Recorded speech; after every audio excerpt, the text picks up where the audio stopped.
Good morning. I'm Brittany Miracle, the Whole Child Program Administrator in the Office of Integrated Student Supports at the Ohio Department of Education. Today I'll walk you through the process a school or district takes from prevention to intervention for attendance issues. I'll talk about expectations the districts will follow and strategies for how the court can engage and partner with school districts.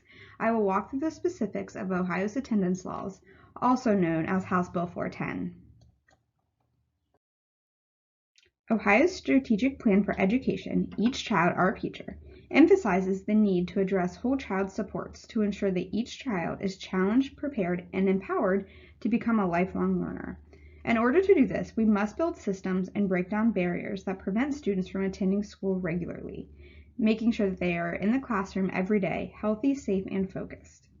When students are not in school, they are not benefiting from high-quality instruction, enrichment activities and interventions, and valuable social experiences. There are many lessons, both inside and out of the classroom, that cannot be duplicated or made up at home. It's important to get every student in Ohio to attend school every day. Ohio supports schools and districts to take a holistic approach to attendance that is preventative and addresses the needs of the whole child. This means ensuring that each student has a safe and supportive learning environment. The districts are engaging in effective and supportive family engagement practices and providing both physical and mental health supports that might keep kids out of the classroom. There are a lot of supportive steps that districts take before filing truancy.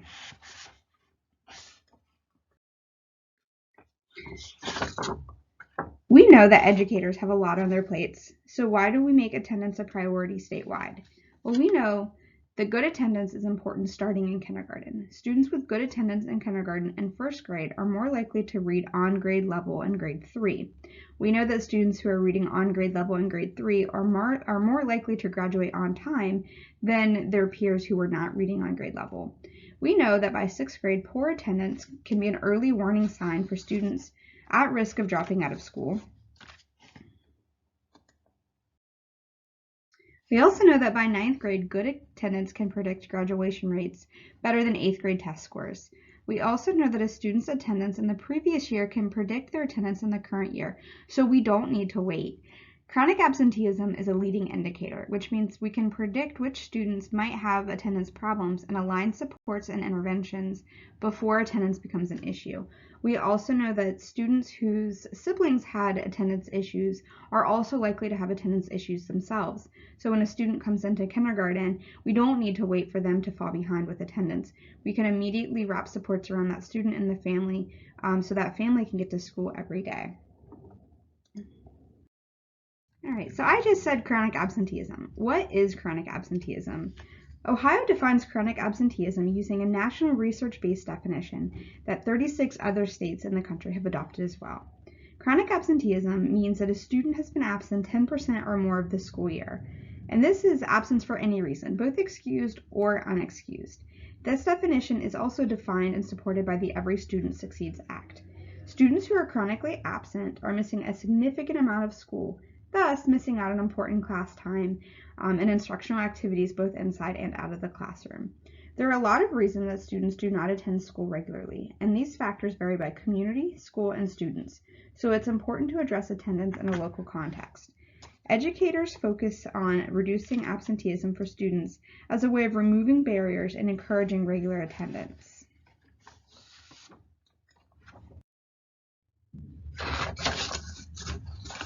So what is the difference between average daily attendance and chronic absenteeism?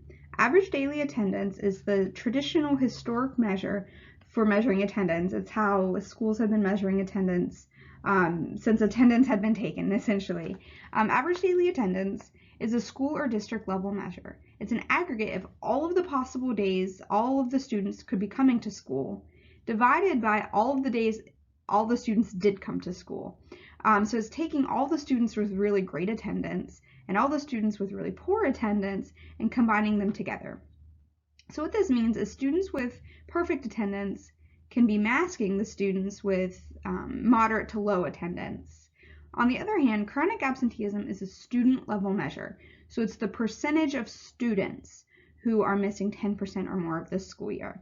And this is an important distinction because we consider around between 90 and 93% average daily attendance to be good attendance, a good attendance rate for a school or district. But what we've seen as we've started diving into chronic absenteeism research and data is that some districts could have a 93% attendance rate, which is considered good by just about any measure, but they could have a chronic absenteeism rate of 30% or more. So a third of their students are missing 10% or more of the school year. 10% or more is about 18 days. And that's because, 2/3 of their school might be really good at getting to school every day. So 2/3 of their school could have perfect attendance, while the other 1/3 has significant barriers to school. So what is the difference between chronic absenteeism and truancy? So chronic absenteeism counts all absences, both excused and unexcused. And that's because research shows that it doesn't matter why a student is out of the classroom. Time out of the classroom is still time missed.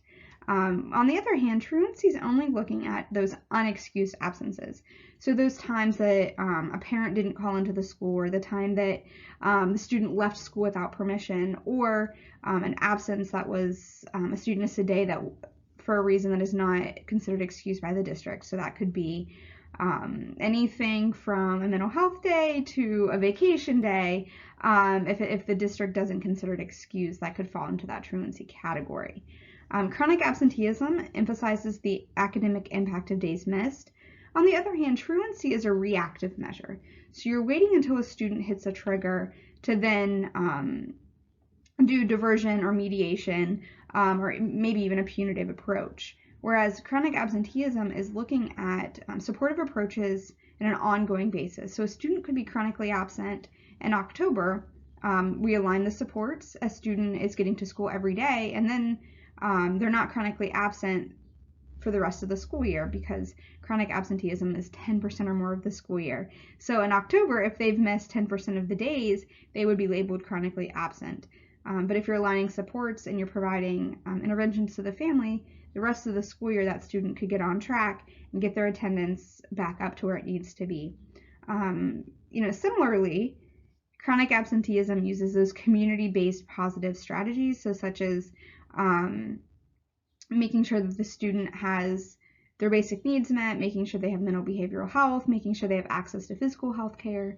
And then on the other hand, truancy is really relying on the court system after the fact. So after the student has already had attendance issues, truancy would then be triggered.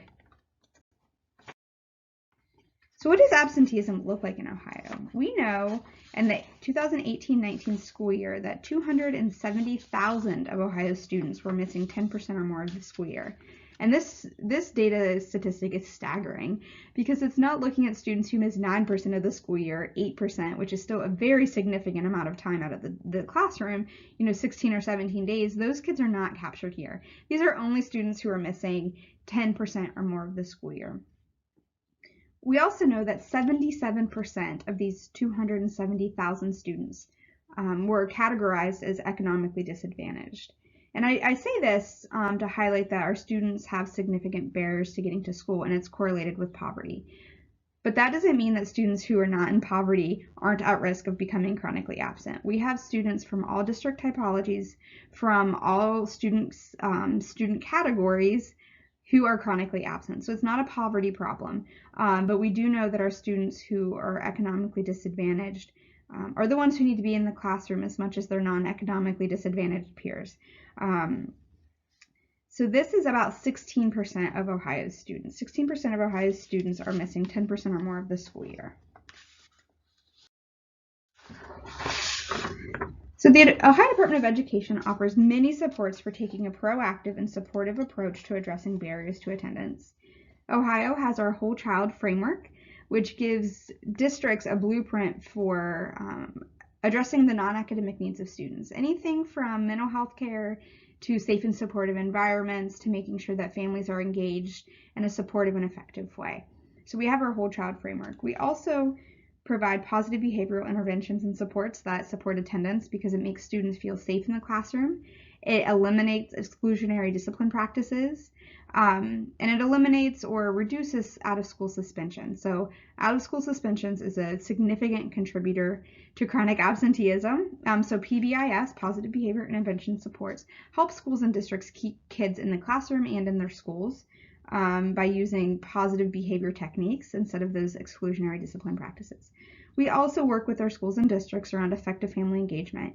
So that way we're having two-way communication with families to understand their needs before a truancy issue or an absenteeism issue even comes into play. We're making sure that parents are informed and comfortable also communicating with their school. We know that when families feel comfortable and safe in the school environment, the student outcomes are better and the attendance is better. So Ohio supports attendance in many different ways, but today I'm going to talk about Ohio's attendance laws. So a large part of Ohio's attendance laws come in the form of Ohio's attendance policies, or local attendance policies rather. So schools and districts across the state can update their attendance policies and absenteeism policies before the start of the school year in consultation with families and other community partners. Districts should then communicate attendance expectations with their families and students. Superintendents have great flexibility to create attendance policies that work with their families and their community. So Ohio Administrative Code 3301-6902 gives a list of reasons that must be excused absences. But there's a caveat in that administrative code that gives superintendents flexibility to add to that list. So I have districts across the state who call and they want to know if vacations can be excused. And vacations can absolutely be excused if it's in your local attendance policy.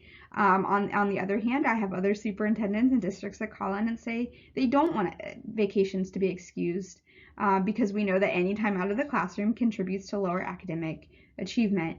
And so the beauty of this is that both of those superintendents can decide what is right for their school and their district. Other things that I really encourage to be in these local attendance policies is the process and timeline by which absences are excused. So that way families and students really know what they need to do to make sure these absences are excused so absences don't result in truancy. So what we find is oftentimes, families don't know that they have to have a doctor's excuse after the 10th absence or whatever the local attendance policy is. Or they have a doctor's excuse, but they forget to turn it in, or it's not signed, or it's not following the process that the district needs to see it in order to get that absence excused. So the first step is really having these robust and thoughtful attendance policies, and it's important to make sure that parents and students and other community partners are at the table, which would also involve our juvenile courts, our child welfare agencies, any other agency or community organization that has student interests in mind. So there was a change about a year and a half ago in the fall of 2019 that allows for medically excused absences. And a medically excused absence doesn't count towards excessive absences and it doesn't count towards habitual truancy. And many districts didn't realize that this change happened because it was in the middle of the school year. So their local attendance policy needs to include a definition of what it means to have a medically excused absence. I do have some districts that say, if a student has a chronic illness, one note for the year will cover them and all of their absences related to that medical reason will be medically excused. I have other, districts who call in and say, no, I really need that updated every 5th absence, or if you're going to be out for 2 weeks, I need an explicit doctor's note saying, my student will be out for 2 weeks. So the beauty of this is that superintendents can engage their community and their families and students to understand what's best for them. I have other districts that say nothing short of a 504 plan will be a medically excused absence. And I have other superintendents that say this is a great opportunity to include mental health days in their, excused absences. So really encourage districts to be thoughtful about that definition. Ohio Administrative Code does outline, like I said, a number of reasons that have to be excused. So illness of the child, illness of somebody in the family where the child needs to be present, so either a parent or if the child is an older child and is a caregiver in an end-of-life situation. Quarantine of the home, which I actually thought was a little antiquated until 2020 when many students were facing quarantine and many families were facing quarantine. Death of a relative, a medical or dental appointment. And I want to point this out that It doesn't explicitly state mental or behavioral health appointments, so that's something that superintendents might want to take into consideration as they're building their policies, that medical appointment could include mental or behavioral health appointments as well. Observance of religious holidays. So if you have students who are practicing or observing a religious holiday that's not built into your school calendar, that absence has to be excused. I do get questions about extended leave for students who are going, overseas to their home country for a wedding or some traditional event that does take up a significant amount of time. I encourage districts to build that into their policy, whether they want that to be excused or unexcused, and then making sure those families know what the expectation is. College visits should be excused.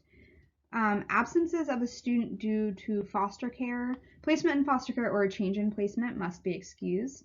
And then similarly, if a student is identified as homeless, if their absence is because of their status as a homeless student, that must be excused. And then this last bullet here is kind of that catch-all that I mentioned, emergency or other set of circumstances, basically that the superintendent can deem an excused absence. So I think sometimes there's a misconception that districts are not allowed to add to this list, but they certainly are. So Ohio's attendance laws do include a number of triggers around attendance and truancy. So habitual truancy is 30 consecutive hours without legitimate excuse, 42 hours in a month without legitimate excuse, or 72 hours in a school year without legitimate excuse. And legitimate excuse is essentially excused or unexcused. So without legitimate excuse would be an unexcused absence. Excessive absences, the trigger for that is 38 hours per month with a non-medical excuse or one of those unexcused absences, or 65 hours in a year with a non-medical excuse or without legitimate excuse, so one of those unexcused absences. So for instance, a non-medical excuse could be if the student took a college visit. That is an excused absence, but not for a medical reason. So it would count towards that excessive absence trigger. And then the law does mention chronic absenteeism, and we've already been over that definition. So what happens when a student becomes excessively absent? When a student becomes excessively absent, the school has to notify the student's parents in writing. What has to be in that notification is not prescribed in law. So whatever that notification should look like should essentially be giving the family a heads up that their student has missed 38 hours in a month or 65 in a year, and should offer supports. So the idea of excessive absence is that it's an early warning trigger. It's not punitive. It doesn't mean that student's truant, and in many cases that student will never be truant, because if the student was a senior in high school and took several college visits, those are excused absences. They will have hit the excessive absence trigger, but that student's not at risk of becoming truant. So that notification to the parents should not be a truancy warning letter, because those students are not truant, may never be truant. But what it should say is, heads up, attendance is important. If you need support getting to school, here is a list of resources. Please call us if you need help getting to school, or if you're having barriers to getting to school every day. So if your student's missing the bus, what can a backup plan be? Something of that nature. It does not need to be punitive, and it should not be punitive. It does not have to cite the law. It's just really helping to build that relationship with families. It can be an email, so it doesn't have to be like a certified letter mailed to the house. It could be an email. It could be a note from the teacher. And it could even just be a little note from the principal in the student's agenda book. The only thing that I suggest is, if it's not a letter generated from your student information system, just make sure there's documentation of it, because you do have to report that you sent that letter in EMIS. But again, if you have a great relationship with the parents, you could just call ahead of time and say, this is coming. It doesn't mean that your child's in trouble, but attendance is important. So kind of heading off that letter to maintain positive relationship with parents is also really important. Other things is the district, so the student will follow the district's plan. So what this means is, again, this is not an absence intervention plan. The student's not truant. So the plan could be, if the student has there's a great deal of absences, they have a check-in with the school counselor just to make sure everything's going to plan. Or some districts do it more qualitatively, so after the student hits the excessive absence trigger, every absence has to be accompanied by a doctor's note. That's what it means for the district's plan for absences. And then lastly, the student may be referred to community resources. So when a student is habitually truant, a number of things will occur. The district has to provide written notice to the parents. And again, this is a formal truancy notification, but it doesn't need to be harsh. It doesn't need to threaten legal action because a number of things have to happen before the family is ever referred to court. So providing written notification to the parents, and this does have to be different than the excessive absence notification. The language could be similar, but if a student is excessively absent and then becomes habitually truant, it is necessary to send 2 letters. After that, a student and the family will be assigned to an absence intervention team to develop an intervention plan. And then if the child fails to make progress on that plan, then the district could consider filing a complaint with juvenile court.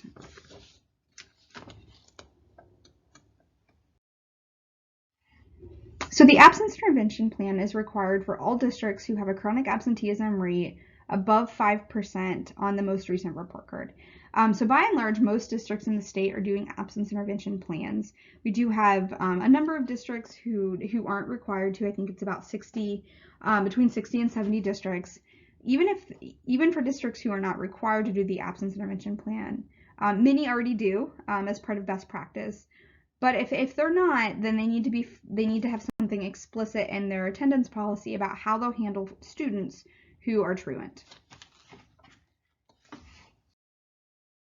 So the absence intervention team, really the purpose of the absence intervention team is to ensure that students are feeling supported during the absence intervention team meeting, and that they feel comfortable sharing why they're not getting to school regularly. So the absence intervention team has to be made up of a representative from the school or district. So this could be the truancy officer or the principal. Sometimes it's a social worker. Sometimes it's an attendance coordinator, somebody who's representing the school or district who has the facts in front of them, so the attendance record and any other relevant information. A representative from the school or district who has a relationship with the child. So what this means is this could really be anybody associated with the school or the district. It could be a bus driver, it could be the soccer coach, it could be a cafeteria worker, it could be a math teacher, really anybody where the student can feel supported and protected, but also feel comfortable sharing anything in their lives that might be hindering their attendance. The child's parent or parent designee, this is really important because districts might not be able to engage the family. They do have to make 3 good faith attempts to engage the student's parents, and those good faith attempts are not defined in law. So we do recommend having something in writing, either in your attendance policy or someplace else, about how you're going to engage the families of truant kids. So let's say that a district did 3 good faith attempts. It could be a letter, a phone call, and a home visit as examples, and the family is not able to come, either because they're working or they're otherwise unavailable. The parent could send a designee, and the designee could be any supportive adult that the parent feels appropriate to send. It could be a neighbor, could be a family member, it could be an older sibling, but the important thing is that the family feels empowered to send somebody. And also, if the children's parents are not engaging and they don't send anybody, the district must still move forward with this absence intervention team and plan, because it's important to get supports wrapped around the student as soon as possible. So within 7 school days of the triggering absence, the districts will select the members of the absence intervention team, and then, like I said, make 3 meaningful attempts to secure participation of the student's parents, guardian ad litem, or temporary custodian of the absence intervention team. Within 10 calendar days of the triggering absence, the student will be assigned to the selected absence intervention team. Within 14 days after the assignment, the district will develop the student's absence intervention plan. And then within 7 calendar days after the plan is developed, the district will make a reasonable effort to provide written notification to the student's parents or guardian. So as I said, even if the family doesn't engage, the absence intervention team should meet anyways and develop this plan. The plan should be supportive in nature and really get at the barriers for why that student isn't attending school. And then the parents, especially if they can't come, but even if they're there, must be given the plan in written format. Other things that I think are important to consider when you're doing this plan is, what does success look like for this family? What are the goals? And who is doing what? It's important that the family doesn't bear the entire burden of this absence intervention plan. So the district should consider what they can bring to the table. The family should bring things to the table. And, if it's age appropriate, the student should as well. So then the student and the family has 60 calendar days to participate in the plan and make satisfactory progress. So this is where it's really important that everybody knows what success looks like. So I always recommend having written goals to say at the end of the 60 days, if this has been accomplished, then we will consider this a successful implementation of the plan. If the student doesn't participate or does not make satisfactory progress of the plan, then the attendance officer will file this complaint in juvenile court on the 61st day. So I think this piece is really important because success should look different for every student. You could have a high school student who is, maybe at the end of their high school career, and so they're just a bit disengaged. They've already been accepted into college or the workforce, they have a job, so they're just disengaged. That is a different type of absence intervention plan than maybe a student who has anxiety about coming to school, and so getting to school is very difficult, and then it's difficult for that parent to get the student to school. Those absence intervention plans should look very different, and success should be different for both of them as well. So for the teenager who's at the end of their high school career, maybe that plan does say this student will miss no more school days without a doctor's note. That's appropriate. Maybe the student with anxiety about coming to school, success could say the student will cut absences in half over the next 60 days. So if that student had missed 15 days, maybe they're going to miss 5, or maybe they're going to miss 7. It could even be something like the student will engage in counseling sessions once a week with the school therapist. Success doesn't have to be a measure of attendance because a lot of barriers to attendance could also be measures of success as well. All right, so I do get quite a few questions. I'm going to dive into some frequently asked questions that I get. And I did touch on this. What is required to be in the excessive absence letter? So as I said, there's nothing in law that says what has to be in this letter. Our recommendation is that the letter provide a heads up to the family that attendance is important, but it's looking to be an issue for that student. I do recommend attaching the attendance record because oftentimes families might not have realized that they've missed as many days as they have, or they're not sure if the absences have been excused or unexcused. I do recommend putting anything supportive in there. So if you have partnerships with community agencies, or you recommend a specific course of action for that student, and then also just reminding what the attendance policy is. So, like I mentioned, some districts say after you've hit this trigger, you need to have a doctor's note. Just making sure that communication is very clear and open with the family, but also inviting them to call in, giving a number of a person to say, hey, if you're having trouble getting to school, please call us. I mentioned before, excessive absences is not a measure of truancy, and it's not a truancy trigger. Excessive absence includes both excused and unexcused absences. So in many cases, the family will never become truant and will never become in contact with the juvenile court if they're excessively absent. So just making sure that these excessive absence letters are positive and supportive and not punitive in nature is probably the most important advice I give. What is required to be in the habitual truancy notification? Again, this is not written in law, but you should include your attendance policy, You should include the attendance record.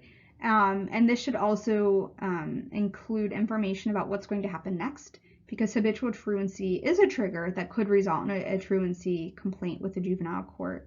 And also letting them know that you'll be in touch to invite them to the absence intervention team is important, but also keeping it very positive, very supportive, and making sure they know that you're partners in your students' education. So is progress of attendance required to be there for progress on an AIP? The answer is no. So in many cases, it is appropriate to use attendance as a measure of progress for the absence intervention plan, but not always.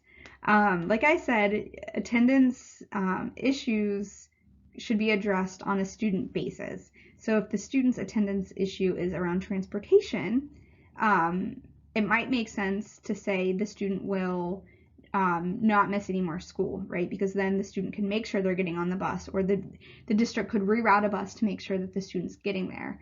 On the other hand, progress of attendance might not actually be appropriate for other students. So our younger students who are having trouble getting to school because school is new to them.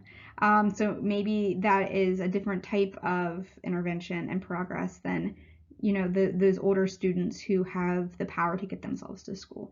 I also think it's important that it's defined as progress, satisfactory progress, and not perfection.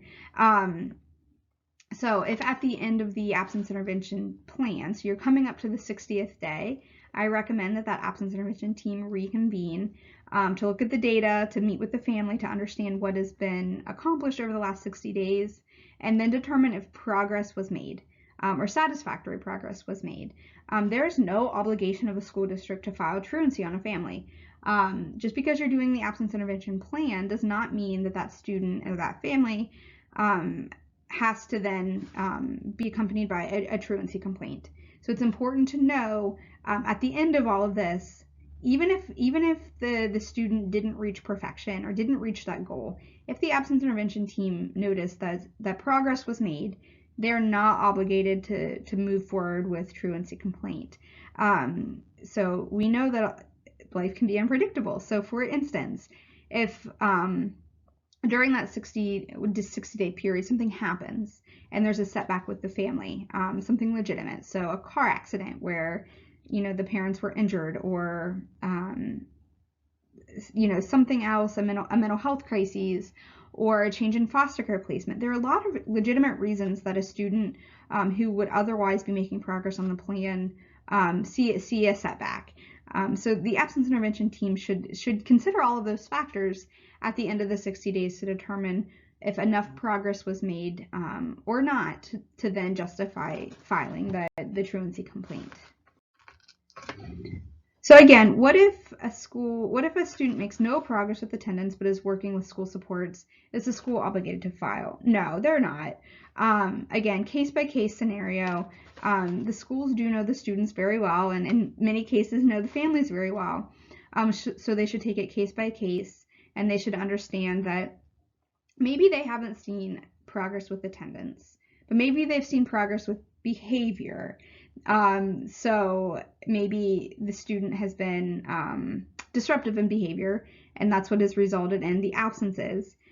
If there are, less behavior issues during the day, but the student is still feeling overwhelmed and leave, maybe less office referrals could be that measure of success for that student.